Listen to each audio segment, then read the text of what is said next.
All right, we are back. Well, I should say I am back. Ryan Boyle, my trusty co-host, he's at home on paternity leave. He just had a baby. I don't know if you knew that. That might have been an Hey, announcement for you. this is news to me. Congrats to Coach. Hey, love to hear Yeah. it. Yeah. So he's got a daughter who's about 5. He just had a baby boy on the 8th. So congrats to Ryan and Ari and Wiley, the new big sister on their addition. We're really excited for him. But because of that, that means I get to introduce our next guests all on my own. But this is no offense to any of our other guests, but I gotta admit, this is one of the ones I've been most excited about because it's been a long time since we caught up, but I do feel like we had such a great relationship that we built over those years. And you just logged on. It was like catching up with old friends, which is so cool. And your journey and your story is like amazing. And what you have now, where you are now, I think is so cool. So without further ado, welcome to the Trilogy Office Talk, Dyjae Pearson. Thank you for having me. I appreciate it. It's an honor. Awesome. So let's rewind back we'll kind of introduce you to those who don't know Dyjae Pearson, which if you don't, they're making a mistake and they're gonna have to dive back into the archives. But at one time, the face of the franchise for Harlem Lacrosse, the Dick's Sports Matter campaign came out, and it was like really focused largely on you, which was pretty incredible. But take us through how you first got introduced to lacrosse and became the face of Harlem Lacrosse back in those days when you were a teenager. Yeah, it's honestly an interesting story because it just takes me back to something my mom always says, everything happens for a reason. I moved to Harlem when I was in middle school, so I was in 7th grade, which is basically like the point in your life where you start to make those lifelong friendships and really start to find like who you are. So moving to Harlem in that time period was honestly a big adjustment. And before I moved to Harlem, I was a basketball player. My school unfortunately did not have basketball. All we had was lacrosse. Where'd you move from, Dyjae? Where'd you move from? So I moved from Bed-Stuy. I was born in Bed-Stuy, Brooklyn, grew up there playing basketball, and then moved to Harlem when I was in 7th grade. And then my friends, when I came to FDA, were all lacrosse players, and they told me that it was free and we go on trips. I was just one of the kids who didn't want to go straight home after school. I just felt like I need something to occupy my time. So I just joined off a whim. And then next thing I know, I'm on the handball courts, going on trips, and just taking on a lot more opportunities through different sports that I had no idea of before. The only time I seen lacrosse before then was on Teen Wolf, and that was enough for me. That is a throwback right there. Yeah, exactly. So that was enough for me to pick up the sport, and I haven't regretted it since. Do you remember like your very first time playing? Do you have like vivid memories of your first time going out? Was it the handball court? And they gave you a stick and like we're gonna play wall ball, or what was walk me through your first day ever? Because you're like, sounds good. I'm in. I'll say it's crazy because actually my first like impression with lacrosse actually got injured. It was after gym. We were in the locker room, a bunch of lacrosse players in there, a part of my class, and we just like playing around with the sticks. And I'm pretty sure we were both going for like a ball on the ground. And then one kid had a wooden stick and came down hard on my thumb. Like, I don't know, it was just like the wooden stick itself, but then my thumb swelled up. I was in emergency with my mom that night, and I'm pretty sure I went to practice the very next day is when I started. And I don't know why I did. Maybe that was just like, something, my brain was wired differently. And it just drew me to the game. But I do remember like bringing my gear home for the first time with my AV8 stick. It was red, AV8, no pocket. I was just happy to show my family that I was trying a new sport. And my uncle, I remember he has a picture of me on the first day with all my gear on inside the house, just like putting it on, like on top of like all my school clothes. And it just looks very just youth lacrosse. So you were, that's awesome. So you like right away, you're like, I love this. You're hooked. You were like, this is gonna be a part of my life moving forward, which is pretty cool. Yeah, I was always an active kid, so I just felt like as long as like it was something that kept me moving and fast paced. Like I remember in my younger days, I was playing baseball. I was bored playing baseball because it was just so much standing around, and I felt like it was just like too easy. Like we just sit here all day. Like this is not sports. So I think it was really like the action part of lacrosse that got me into it. Like the fast pace, always something to do. There's always some way to make an impact. It just like drew me to the sport. I always say this to like young kids that are starting in that middle school range. Like it's a tough sport to just jump into because there's obviously the physical and the up and down element, which I think is amazing. But like catching and throwing is the most important part, and it's the hardest part, right? So it's like it's kind of like you got to do. It's like hockey. If you can't skate, you can't really play hockey, right? But you got to be able to catch and throw in lacrosse. were there ever moments where you were like, I don't know, or were you so all in? You're like, I'm just going to do what I have to do to make sure I can catch and throw and get ramped up. Yep. So that was actually one of the blessings of having a handball court, because a lot of our early days were just straight wall ball. Got it. Like my coach, when I came, it was Coach Jay Klein, and he emphasized wall ball very much, especially if you was just starting out. Like you didn't even get to really like join practice until you master the wall ball first. Like, Smart. so we had like an A and B squad. So we had the B squad on one side doing wall ball all day, while the more experienced kids were getting after it. And you were basically like on the other side of the wall, hearing just like the intensity and like the fun part of practice, all the kids getting after it. So you knew that you had to master this in order to get to that next level. So it was actually kind of funny the way he structured it, and like, this kept us fueled somehow, some way, to want to get to that next level and compete against the older kids who were playing for 2 to 3 years. And fortunately for me, I remember my first opportunity to get that chance was actually when our founder, Coach Cataldo, had came down to visit us at the end of the fall. And I was with the B team. We was doing some ground ball drills. And I remember just like winning every one-on-one ground ball drill. And he literally just like grabbed me, was like, here, you over here now. And then from that day on, that's actually when I realized that I was actually like somewhat good at the sport. And I was actually like making like a good I was actually getting good at a good rate, at a fast rate. So I was like, okay, maybe this could actually do something for me. Like if I came this far in these few months and I could play with kids who've been playing for like a year or so, who knows what else could happen. So that's So what really like fueled me keep going. that was your seventh grade year. That was the first year. So like Yep. after a couple months, I love that concept of like, you got to pass the test, right, to get to the next step. But like hearing and seeing it right next to you is a really cool way to be like, all right, I really want to be part of that. It's not like it's like almost so close you can almost attain it, but you gotta put in the work. How long? So Simon and Jake, when did Simon start Harlem Lacrosse? Because you mentioned a lot of the kids had only been there for a year and a half, a year or 2 years, Yep. right? You were towards the beginning of Harlem Lacrosse, right? Yep. So I was there the first year that Harlem Lacrosse and leadership was established in 2011. Oh wow. Coach Cataldo had lacrosse inside of the building of FDA for, I want to say, at least 2 to 3 years before that. It was kind of smaller. He had like just his class. It started with him as a teacher, taking his players out to like use lacrosse as a tool for them to, want to do better in school. So he had like a very small group. And then from there, I think that's when it just started to snowball and more people started coming along. And then that's when Harlem Lacrosse and leadership came. Well, my first year I came in, and that's when we established it in 2011. And then you guys went on a tear. Your junior and senior year, you were 31-1 in city play. Won the championship. Was it your senior and junior, or just senior year? It was just my senior year, but the class after me kept it going, and they won it the next year after. So it just they kept the winning going and winning mentality. But yeah, it was definitely a journey, because before that, even before that year, my junior year, we were a 50-50 team. It was when we actually we took charge on our own. Like it was just something that we knew that we didn't want to do. We didn't want to lose to a lot of teams. We knew we were much more capable of it. And that junior year before is when we started the Harlem Lacrosse Elite team. So we were able to start traveling as a group and play against higher competition. And I actually did wonders for our team and keeping us involved in the off season, the summertime, competing against better competition outside of the city of New York City.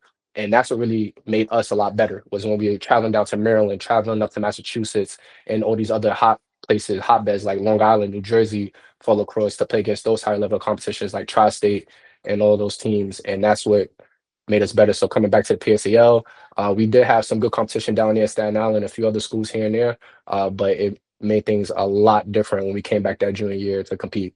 Yeah, after you played club ball all summer, you're like, yeah, PSAL, no problem. Who were your big rivals in the PS? Did you have like one rival that was like, oh, you were always seeing in the championship?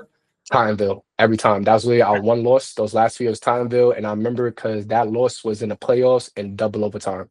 Oh my And gosh. it was always a 1-goal game with Tineville. Like that was just like our nature. Like we couldn't go like on a run. We couldn't let them get on a run. It was just always back to back.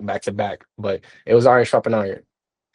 And what was the point where you're like, okay, maybe I can take this to college? Was there a point, or were you like, all right, I can play college lacrosse. I want to play college. When did that start coming into your consciousness? Do you remember like starting to think along those lines? So it was funny because like obviously in the early days, we would go to a lot of these, Final Four tournaments, saying that we want to be at these schools, playing at that level. But for me personally, like you honestly, and a lot of people from our community, like you don't really see yourself being there because you haven't seen someone before you do it. So it's kind of hard to see yourself in that place. So for me, I just knew that college was the goal. I didn't know how I was going to do it, how I was going to get there. But what really changed me was it was after that junior season. Well, it was after my sophomore season when we went 5-5, and I actually asked my mom one day. I was like, just so for when I was like, Mom, like you have like any help towards like me going to college? Like, what is like our finances kind of look like?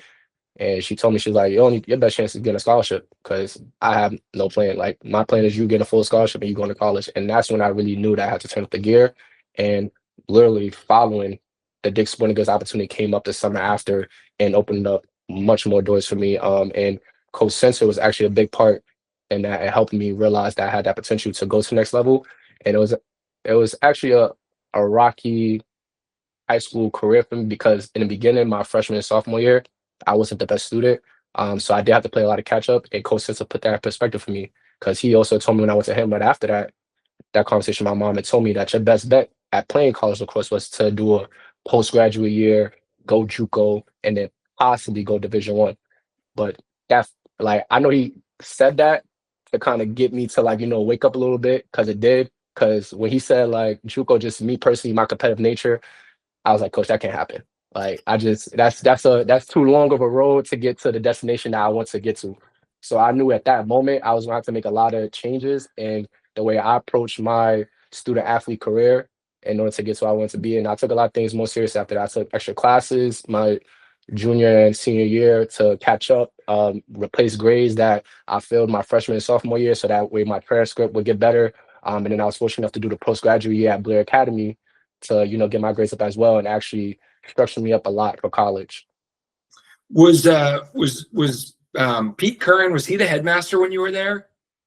No, actually he was in admissions when I was there, Okay. but he was not the headmaster. He became the headmaster soon after. Like literally, I think the year after I left, he became the headmaster. But he was very involved with the community. Like his smile brightens up any room he's in. So he's when he's on campus is just contagious.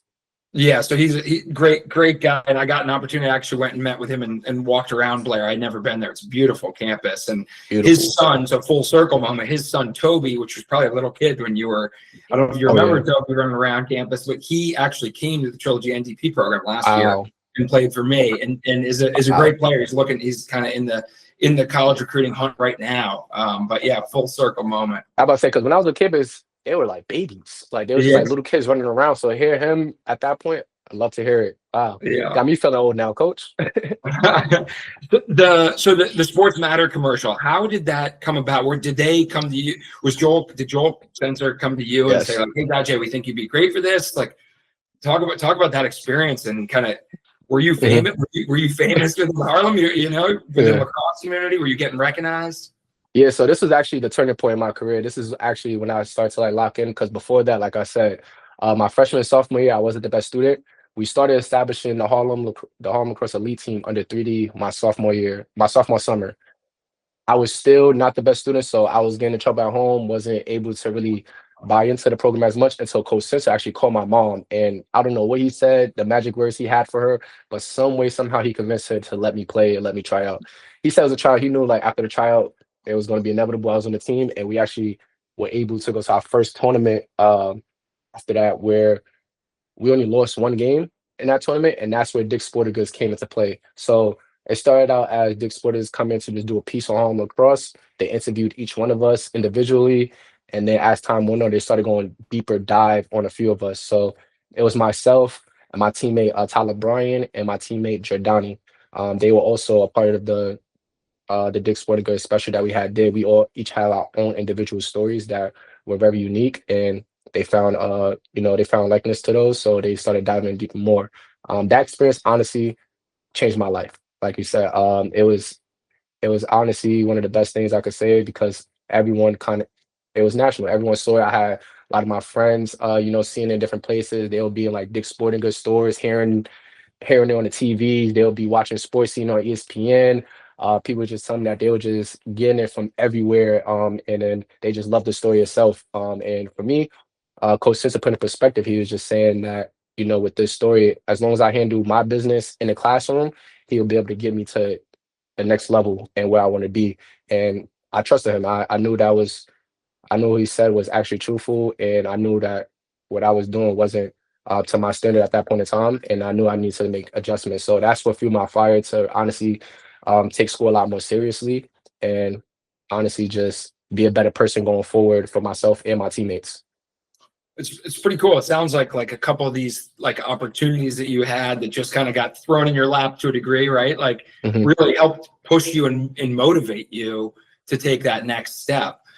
Were there any downsides to the commercial? Did guys ever give you a hard time? Like your Mhm. teammates or anything ever give you a hard Yeah. time, or any like fame, like the trappings Mhm. of fame that came back to haunt you? It's just I say my only thing was just like hearing yourself for the first time could be like interesting. Like I didn't like my tone and just like the way like I sounded because parts of the commercial were different. Like some parts we were like just doing like a simple like, yo, I just want you to talk about yourself a little bit. We're not on camera. This is gonna be just a vocal that we're gonna have for our file. So I'm just talking regular like just like, okay, my name is Dyjae on the polo ground. So when you hear my tone when the commercials start, it's coming from like, okay, like I'm gonna just, say what I have to say. I wasn't really speaking in that tone for it to be on that platform yet. So um So I felt probably like I what they couldn't wanted, right? They wanted the unguarded, like the real they Dyjae. was They wanted to see yeah, the real you. yeah, they definitely got me on that one. But yeah, other than that, it definitely was at the time, it was an adjustment to like, let my life be that open to the world. Because where I come from is not natural for a lot of people. I come from a neighborhood that's, just very different in its own way. It has its own culture, it has its own community. And it's just honestly an experience that not everyone is aware of. But it was good to give others that insight so they could see, a peek of my life and the things that me and my teammates go through and honestly the obstacles that we overcome on a daily basis. Yeah, and so you get the opportunity ahead of you to like Coach Sensor is kind of like, hey, you're gonna have to do another year of high school if you want to play at Division I level, and you're like, I'm in. You go to Mhm. Blair. When did the like the wheels start getting into motion for you to end up at Bryant? And obviously, or at least for anyone who doesn't know, you played both football and lacrosse there. Mhm. How did that all come together for you? Yeah, so that's why I say like, and it's always crazy because like my recruiting process is so interesting because my year was the year that they made the adjustment to like, you can't commit until after your junior year. So when I was coming up playing lacrosse, I was playing against Duke, UNC commits since I was in middle school. Like those days, like so and so little brother is committed because their family had went before them, or like this kid been talented since he's been in third grade, so they've been looking at him the whole entire time. So we was playing against a lot of high level competition, and most of the recruiting classes were filled up. So by the time I was able to get on that platform to reach a lot of these schools that I wanted to go to, or just would see from as a young player looking to go to, there a lot of recruiting classes were full. I was rejected by a few teams because of that, just because like I was just too late in that process. Um, so it was interesting navigating that, and I also didn't start playing football until my senior year of high school. Oh So I wow, had, that yeah, FDA. yeah, FBA. Because I tell you, my first few years, I was a knucklehead. I will always be cool with like the football players, football coaches. I'll show for a few times, but then I got right back into my old ways and just not being as productive as I could have been at that time. I was just spending a lot of time in the hallways, gambling, playing cards. We'll play basketball. I would sell snacks in lunchrooms just to get a couple dollars to have in my pockets because I had to provide for myself at a young age. So we had to get to it. But over time, I knew that there was a longer journey at hand and, a much larger goal I could accomplish. So I had to, structure up. So once I did start playing football, my senior year, started getting a little bit of recognition for that. That's what, snowballed over into Blair. And then Blair taking a step up in the level of competition I was playing against, it got me more focused and more locked in toward both football and lacrosse. And I also played basketball at Blair as well, which does have a good program. So Yeah. all of these teams at Blair that has such a good reputation, such good access, it was opportunity I could not pass up on. So I had no choice but to structure up. And I was playing with and against a lot of high level competition. A lot of my teammates and a lot of my classmates at Blair are doing a lot of great things now. So it became contagious. Like they made it a work environment that we all were honestly happy to be in. Like you said, been a campus. If you've been on a Blair campus, it's honestly one of the most, for me, the environment itself is just like great. It's always like a positive environment to be in. It's like one of the only places I've been to where it's been like snow and blizzard and you still feel like you could be out there and like sunshine. It's a good place to be. But yes, the Was there a atmosphere of big Blair. culture shock? Was there a big culture shock? Because it's very different from Harlem Yeah, up there. it is very It's different. out in the middle of the mountains in Jersey, Western Jersey. Was there was it an adjustment period, or were you able to pretty seamlessly kind of find your way? I'll say for me, it was definitely an adjustment. But I would say not as much because I've always been like an adaptable kid. Like I've always been very open-minded. I've always been very respectful. Um, so for me, I knew like I needed to carry myself. I would say I did the best I could. I definitely, made mistakes, had my, hiccups at Blair as well. Like others, I was a kid. But as far as like me being able to handle just like the Blair environment, I feel like I meshed into it well because we had a good community. Blair was very it was a good liberal school. So I feel like I had honestly a better experience. A lot of my peers went off to boarding schools just because of like the school that Blair was. So for me, I feel like I really got real lucky in my boarding school experience. So I do always like push more people to honestly go experience Blair because I've heard a lot of other bad stories about my classmates who have from Harlem Lacrosse that went to boarding schools that have negative experiences. So I always been grateful for my positive experience I had at Blair because of that, because I know that's not the case everywhere you go. So I'll say Blair treated me great, but it's definitely I definitely got lucky being a part of that culture. Yeah, it seems just like you said, like a very special place where they really like, and Pete Kern does a great job of sensing that sense of community. Well, we'd be, remiss if we didn't talk a little bit about your trilogy event, No. so you were one of the OGs in our what we used to call the intensive club experience. Now is Trilogy NDP, so we'll call it the Trilogy NDP program. But you were a 2017 grad, so summer of 2016, which was that was between your true junior and senior year. Is that right? Mm-hmm. Yep. Do you remember hearing that you were getting this opportunity to come to the program? Because we, just for Mm-hmm. people who don't know, like we work directly with Harlem Lacrosse, and we try to find a handful of players every year that are the right fit for that program. And every year, your class, I think, was the first class that came from Harlem to the NDP program. And now since then, we've had maybe 100 players over the last 10 years, which is pretty cool. Probably a little more, maybe, or a little less, maybe 50 players over the last 10 years. But how did you find out about the experience, and what was your reaction? And Mm-hmm. Yep, it was honestly that was one of my first like eye-opening like real lacrosse experiences. Like that was the first time I was around true lacrosse players. So you had to, fall in line and catch up, or you get left behind.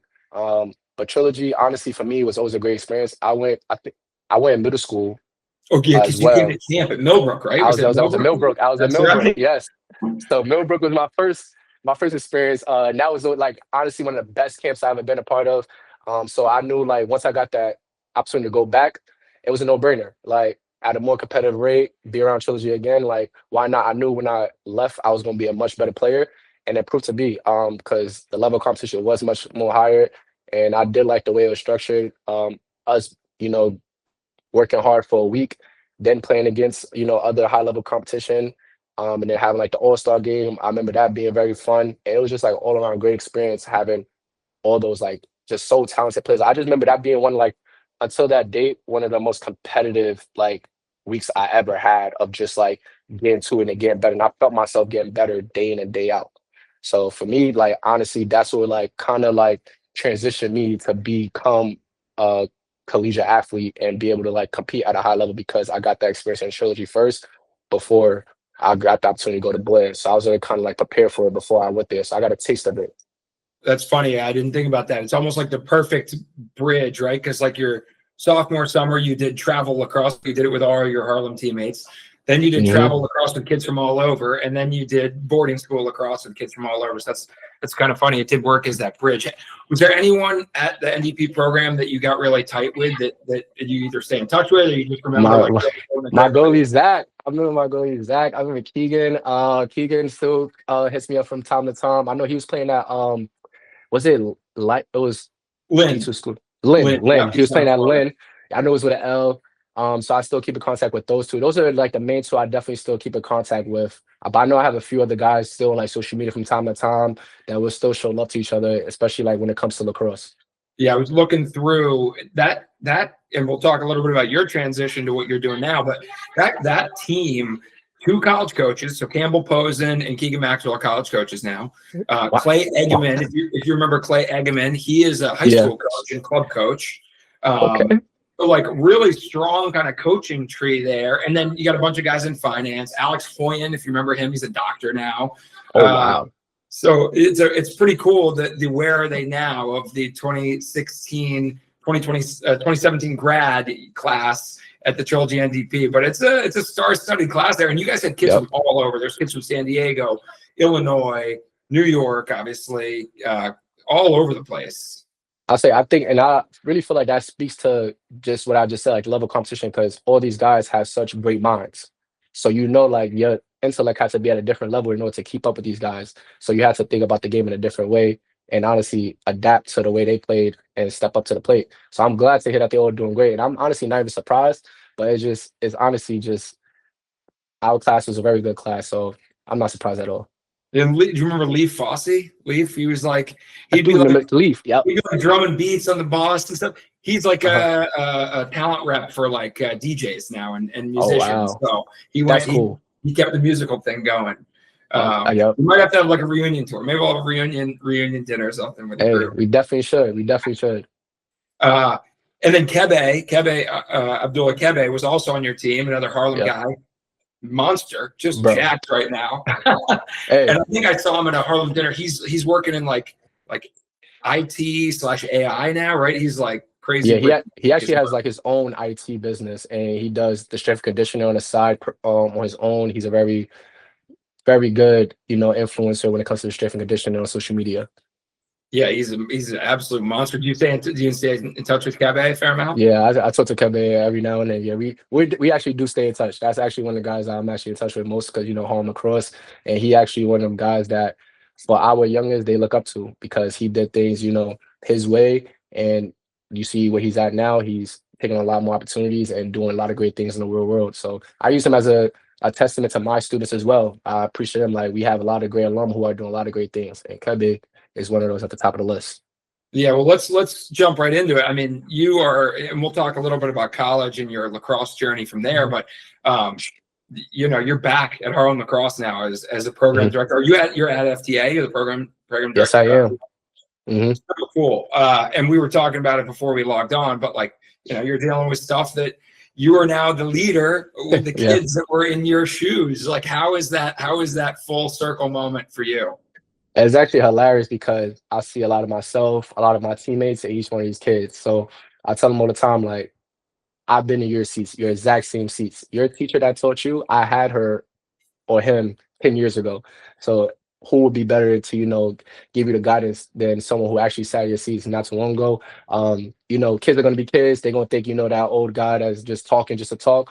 But they're starting to learn. Like, I think few of them are starting to get the grasp of it. But it's honestly been a great experience because I know I can make this impact because I know the experiences and I know what it'll take for them to get to that next level. Because one, I've been there and I know that they're able to go further if they utilize the advice I give them and implement to their own. So I really want them to, break barriers that, are set in front of them, even go further than I have gone. So that's my goal while I'm here, is to really put them in position to succeed a lot more than I have. People are always like, what would you tell your 15-year-old self? Like, you actually do that every day. You get opportunities to do that every day. What has changed? Obviously, Harlem has blown up in terms of both size and number of kids influenced in cities, but you're in the day-to-day of the same program that you came up through. Like, what's different for these kids that maybe you didn't have to deal with or you didn't realize? You're like, oh man, I didn't think about that when I was their age or have to think about that. Yeah, it's actually a lot different because as far as Harlem Lacrosse, completely different organization. Like we're much more global. Like you said, when I came in, when I was coming up, we just expanded to another school inside New York City, which was Kebe School, Sojourner Truth. So that was our first time expanding. Now we got Boston, Baltimore, Philly, LA, and then we in 3 schools inside New York City now. So it's a much larger program. So there are a lot more moving pieces that goes into doing a lot more things from an administrative standpoint, but it's also better for the kids because they get a lot more opportunities and they get a larger family because they're connected to the FDA family. They have their middle school program. Then they have the other girls and boys programs for the middle school and the high school that they're part of. Then we have the New York region that they're part of. That's its own film. We actually have our middle school kind of like club team that we're getting together right now. So they get to practice with each other and get each other better across the 3 schools when they get together and practice. And then we also have a few occasions where we're able to get the other regions together and they get to, meet those guys as well. Like we took the kids down to UPenn in Philadelphia earlier in the fall. And for me, that was an experience that I never got to have, but I was grateful that they get to have because they get to get exposed to that at a younger age. For us, when we was coming up, our one big trip was going to Concord, Massachusetts, and we loved it every time. And it's crazy because things have changed. Obviously, due to COVID, we can't do certain trips like that no more because we were staying like the family's homes and really be acclimated with their environment. But the world we live in today is much different. But we still find other ways to get these kids much more impactful experiences. And I don't know if too many other kids in the FBA could say that they've been to Ivy League campus this year and been coached by Ivy League players to get that experience to, just have a little bit insight to what that may, look like. And honestly, a place that they may want to, reach at some point in time. Because we actually did have a Harlem Lacrosse alum graduate from UPenn this past year. She's actually a doctor as well inside New York City. So it's just a lot of connections that start to, just plant little seeds in these kids that you don't know what this could grow to in the next few years. So it's just honestly, it's good to give them like, that insight to what they could, accomplish later on in life. Well, and to your point earlier, it's like you didn't have that role model that was like, I did this before you, you can follow this journey. Now there's dozens of players just like you and the doctor that went to UPenn of like examples these kids will look at and be like, yep, I could follow that path or that path or that path or that path. And there's not just one, but multiple opportunities, right? I'm about to say, yeah, to echo that as well. And that's one of the things I try to do as well is bring my classmates, the other alum back to give more knowledge to the students. So I have had a multiple alum come back. I'm pretty sure you have coached a few like James Green, Jabril, a few of those guys. Yep, I make sure they come back. Joseph Jordan, they'll come back and like literally coaches just drop gyms. Like a few of them are still in college. So like, when they come back for their break, they with me at practice, making sure like, they nurture the next generation and they get to learn from my experience because we didn't have that. We didn't get to see people of our color come from college programs who actually played and, got that experience to come back and give us, tools and little tips to implement to our game to make us better so that we can far exceed the barriers that they set for us. So it's actually really good getting those opportunities and everyone honestly is in Harlem Lacrosse, the alum and the students are all in one big family. So it's honestly it's been a journey seeing that family grow from like just a small family we had before, where it was just like 40 of us on the handball court to now we have a whole city and we have family from the East Coast to the West Coast. So it's really a good experience I have. It's probably got to be a little bit of both, like nostalgia for the small, like intimate version, but also pride to see what it has become and how much of an impact you can make across so many different regions, I would think, too. Yeah, and that was a great thing as well because like we do a thing in the summertime where we take the kids up to Maine from all 5 programs. So I was fortunate enough to meet kids from LA, Baltimore, and Philly, and I have like the LA program didn't get established until I was already in college, so I wasn't around for that. So I got a chance to meet the kids from over there, and honestly, being a part of like the different inner city cultures is honestly I feel like the most fun part because everyone's so authentically themselves. And you hear all these things like, oh, LA people are like this, and then Baltimore people like this, and Philly people like this, and they are in some senses like they all have those little nuances with like, y'all are kind of like this. Like LA people are more laid back. Like Baltimore people, y'all do like to, have fun, dance a little bit. Like Philly is just Philly. So all the kids like honestly embrace their communities, and then when they come together, it's funny like hearing them ask each other them questions. Like people come up to like they come up to me like, Coach, do you have to get bacon, eggs, and cheeses every day? Yes, yes, we do. Yes, we do. When You're you're like, we Kevin don't. That's why we look like this, but some other guys do. Hey, we work it off, bro. We work it off on the handball courts. That's the method in New York City. But it's funny, like, just giving those people insights on the different cultures so the kids, are able to, tap into different cultures they wouldn't have before because we all do have our own identity in each different city. So that's the best part too. Yeah, I was going to ask if there was like rivalries, but I think you hit the nail on the head where it's like there's like stereotypes, right? And there's like these things, and they're somewhat true, but at the end of the day, the kids are probably more alike than they are different, and they're in such a similar environment with Harlem Lacrosse, and it fosters that like quickly coming together and making those cultural pieces like mesh more as opposed to like making them. We do have some friendly rivalries going on too, especially like in New York City. Like one of my classmates who I actually won a championship with back in FDA, he's a program director at another middle school. So we actually coach two middle school programs where we compete, but we also practice together. So our players have a little like iron sharpen iron relationship where we kind of, play them against each other. Like, yo, this guy's working. How hard are you working? Like we see him working, and you have the kids from Philly who are working. Like when we went down to PA, to UPenn, I've seen kids I coached over the summer up in Maine get better in 2 months because they were dedicated. Like, and they told me that they were going to. Like before we left, they like, Coach, I'm gonna work on this. Next time you see me, I'm gonna be a lot better. Got back 2 months later, I'm like, you're a completely different player than what I saw in Maine a few months ago. I love to see it. So they starting to see that the kids from New York start to see those kids grow over such a short time period. So they come back home even more hungry to get better. So it's just a contagious environment of iron sharpen iron all throughout Harlem Lacrosse. And that's the best part about it. Who's got the edge in the middle school matchup between you and your old teammate? Who's got the We're not gonna talk about that right now because our season's coming up. Our season is coming up. They on our schedule. We're gonna see it on. I'm waiting till we no bulletin match board up. material. I like it. Smart. Exactly. We both have some good dogs though. Like we each have at least like, one or two players that are really right now dogs that could play at, we're looking to, get them more exposure to play better competition. And then we have a lot of kids who just have like that drive to get better. Like kids, I got some of his kids texting my phone, Coach, how can I get better? So my kids text my other coaches phone, like letting, vice versa. We start to, coach each other's players. Like I help his defense, he helped my offense. So all these kids are just getting just a lot of good coaching and information from each one of us. So honestly, it's gonna be interesting matchup when we get to play against each other because I don't know who really gonna win that matchup right now. It's really neck and neck.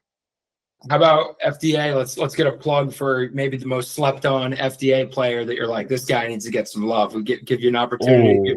Give one or two of your high school guys like, hey, check this guy out. This guy's gonna be something. Like who I played with? No. Like kids now. Right now. Your boys kids now. Yeah. Oh yeah, yo, we got some dogs now. We got a senior right now. His name is Christian. He's honestly really good. Actually, he's an attackman. Okay. What's his last name? I forget the last name. Christian Rodriguez? Christian Rodriguez. He came to Trilogy MVP, if not last year, then 2 years ago. Stud. Beast. Big football lacrosse. He lost weight. Okay. All right. He used to be a big boy. Now he can move a little bit better. So it's helped his game out a lot. And he played football too. So he's a receiving football, attacking lacrosse. So he started to slim down and really come into his own. And then we have a really good freshman named Aiden. And I think this kid could really be the next big thing. Like honestly, lefty attackman, plays so slick, so smooth, great stick. And is honestly stepping into starting role coming in our freshman year. And his trajectory, I feel like what he could do these next 4 years to honestly change the program if he handles himself accordingly and continues to grow. I like that. So for all the college coaches that tune into Trilogy Office Talk, you got one late sleeper pick with Christian Rodriguez, maybe, and then you got one like early look at eight. What do you know Aiden's last name? We'll get Aiden's last name. I'm gonna get Aiden's last name. It's the high school, so I'll be around him. Like I'll be tapping in, make sure that they're good. But I'll definitely make sure I get that information over because he's definitely one that should be on the. He's gonna be on that roster soon. Y'all gonna be looking at him. All right. Well, let's talk about your career. I mean, we can't just glaze over your career. You spanned 2 sports, 2 schools, some MVP accolades, a couple goals. Yeah. I think you're shooting at Hampton 40%. Not a bad shooting percentage. Not bad. Four, not bad. So you started at Bryant, right? Your timing wise, you were right in the middle of COVID, right? You had would you have a season and a half and then COVID hit? Literally. So yes, COVID hit literally, I want to say like after our 4th game. We're literally just from my season. Yeah, my sophomore season. We had literally just came back from UNC, which we actually were neck and neck in that game. That's when UNC was number 4 in the nation. We lost that game by 2. So we're literally just getting into conference play, about to head down to play St. Joe's when we got the news that everyone was going home. So that was really like honestly big impact on my college career because my trajectory, like, everyone has like, their own mindset on how they're going to grow throughout their college career. And for me, being a the football player and lacrosse player, mine was just very different from others.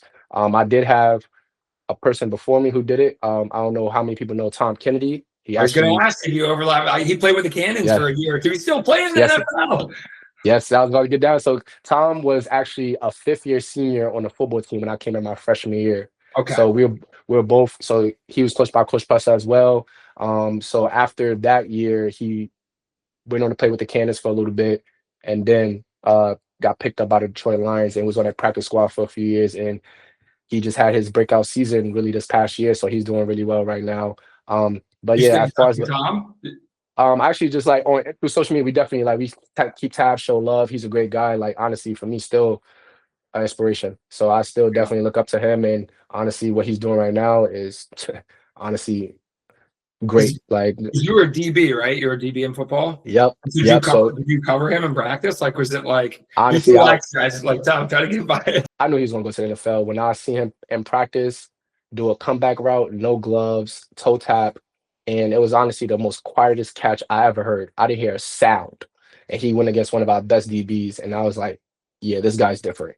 Like honestly, different. And if you know Tom, he's just like a workhorse. Like honestly, he don't take any days off. Like he Was he grinds day in and day 5'9"? out. He's not the 5'10". He's not the Yeah, biggest guy. he's like 5'10", literally like 5'10", 5'11", like and just like but just straight muscle. Probably like 195, maybe 200 now. To be honest, in the NFL, he probably like at that 200 range now. But yeah, just like all around dog on the field. That's pretty cool that you got a chance to. Did you guys kind of build that bond over like the lacrosse? You mentioned he played for Preston, you played for Preston. Yeah. Like, did he kind of give you a little insight what it's like to be a lacrosse and football player and help you through that process Uh, to a degree? I definitely asked for some tips, but if you know Tom, he's more a lead by example guy. He's not the most vocal. The one tip he did give me my freshman year was those like when you're football season, worry about football. Lacrosse season, be locked in lacrosse. So that was really good for me because honestly, it does make sense, just like be where your feet are. Give that sport the fullest attention that it deserves and needs. And if you played each one at a high level, both of them when you're in season need your undivided attention. So you really have no choice but to focus on that because both are very time consuming, just rigorous sports to play at the next level. Football, you're at film all day, you're at practice all day, you're lifting in the mornings. It's just very time consuming with the meetings back to back, and then you still gotta go to practice and implement that into practice. Lacrosse, very technical. You gotta be on that field a lot, getting your stick right in order to play at that next level. And that was one thing that was a big adjustment for me. Getting to that next level was just keeping up. So, you have to spend a lot of time on that field to keep your stick right, coming from football, going to lacrosse, to, make sure you're able to, keep up with the guys and make an impact on your team. It was like you're back at the FDA handball, right? On getting your Literally. reps in before you get onto this first practice. Yep, got to. And that's when I really like fell in love with the tennis ball method, keep your stick right, having soft hands, and really like start to pay attention to little things in your game, especially as a LSM, footwork, you just, playing around also other high level defenders. Like, a lot of my career coming through Harlem Lacrosse is like, guard the best guy, when you one-on matchup. Now you're playing with a team full of good defenders. So now you have to play team defense. So for me, that was my biggest adjustment coming into the next level was, relying on my teammates, trusting my teammates. And COVID, definitely wish I had more time to play with that Bryant group. But COVID kind of, put a stop on that because we definitely did have a great group there too as well. And then so talk about that. So you ended up transferring or finishing out your remaining eligibility at Hampton. Was Chaz there both years? Yep. And how did you get connected with Chaz and the Hampton program and talk a little bit about that journey? Yeah, so it's actually funny because I honestly didn't want to do another postgraduate year of college because I did one for high school. So I was really ready. I was really ready to get out of here. Like so the plan was, funny enough, I was gonna take the LA Harlem Lacrosse job after college, and I was in a interview process for that. And it was just like a tie up with the coach over there. Like may stay, he was thinking about staying for another year, might leave, might not. And it was kind of like I just had like a self-reflective moment, like this may be my last opportunity to, get my last few years eligibility out. I would never get these years back. So I took a peek into the portal. I hopped in the portal late into the summer because, like I said, it's just something I wasn't really thinking about until halfway through the summer when I was like, I need something this fall to like, be into. And then once I looked into the portal, I just knew for me, I wanted to go further down south. Like I wanted to be in warm weather. I wanted to play, at a good Smithfield, Rhode program. Island in February wasn't like the ideal climate for you. Is that what you're saying? Oh man, oh no. We was play. I remember I had a 1 degree game out there one time. We played in football. We played against Wagner, and that really changed my whole perspective. You're like, I'm done. I'm not I was going to like, the NFL with Tom Kennedy. right, I was like, I couldn't even like tolerate like so much cold. But 1 degrees, I don't know if you remember also like that viral clip of Bryant versus Boston University when the field got covered in snow. I was on the field running north when that happened. I'm seeing a big blizzard come from around the building in Boston off the highway and cover the entire field in less than probably like 20 seconds. The whole field was covered in snow. And like we had to like really like stop the game and like coaches had to get called by the rest, like, do y'all want to continue or not? And we played the rest of the game in a blizzard. That's So awesome. it That's was a one lot. of It those was ones like you yes. love to never have again. You're like, it was so Oh much yeah. fun that the most fun you never want to have again, right? Literally. Too many times I had to walk off the field with my feet numb to like the ankle, and I'm like, yeah, it's time to go to some warmer weather. So actually, in my process, Chaz came up through just like contacts I had from like obviously he played at Brown, Bryant and Brown's right there. And a lot of also one of my fraternity brothers was playing with him, was very close to him at the time because he played D midi at Brown as well. So it was a lot of just mutual connections. And Coach Boyd was actually a very impactful part of that as well. He actually was one person that I do remember coming up vouching for me, and just like that conversation. Lacrosse is a very small world, so I just remember like just a bunch of coaches talking and working through that. So for me, it came down to Tampa and Hampton, and I ultimately chose to go to Hampton, to get back to my community and push the HBCU lacrosse trajectory up further. And I haven't regretted it since. I won't ever regret it. Yes, we did not win a Division One lacrosse game in my time there, but I know I pushed the needle a lot more than it would have if I haven't gone. So, and then after that, I also was able to get other Harlem Lacrosse kids to come there as well. So we had Mamadou Miete come in the year after. So me and him got to play together again in 2024, which was actually cool because we won a championship together in 2017. So he came back and played with us for that year. And then James Green came in the year after that. So James Green came in this year. So he's at Hampton now. And I'm telling you right now, coach, he's gonna get that first Division One dub. So I just know my place was to, push the needle to get others to come to get us across that finish line. So I don't regret it now one bit. It was actually a great experience being coached by Chaz as well. We all know how great of a player he was at his day. So to just get a piece of his mind and honestly be coached under JT Giles Harris as well was a really good experience. Him being in the PLL at the moment that he was coaching us, having his real, his career still going, still having that, lacrosse experience at the top of his game. And this was right after his MVP or his defensive player of the year season that he was coaching me. So it was really good to get his defensive, personnel and just his mind of the game on that as well. So I learned a lot from the two of them. That's awesome. I mean, Dyjae, I gotta get on the Dyjae. Whatever you're doing next, I'm on board because you're like the pioneer, and everywhere you go, things just keep taking that next step up. So it's so cool to hear. Like you talked about being early at Harlem Lacrosse, and you guys went 31-1, like in your junior and senior year, and then you go on to Bryant and have this great career, both football and lacrosse, and you were probably the first player from Harlem to go to Bryant, I would assume, right? I was the first player in Harlem Lacrosse to go Division One. Yeah, even better. And then continued on and kind of built up the Hampton program and the pipeline, which is really cool now that there's this pipeline of players coming in. So yeah, everything you touch is turning to gold. Yes, sir. Hey, it's only a matter of time before, we building a powerhouse of Harlem Lacrosse players, pipelines through Division One college programs. So that's the goal. We have a few, that's making noise, but before it becomes a consistent pipeline, we're not going to settle for anything less.